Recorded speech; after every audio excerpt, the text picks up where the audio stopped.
खाओ खाओ खाओ खाओ खाओ कम हो गया भाईजान बाहर निकल रहा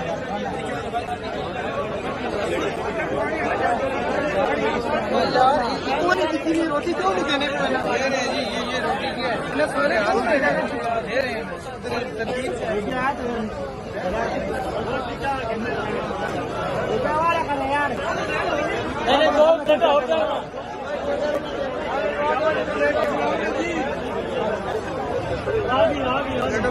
वही आगे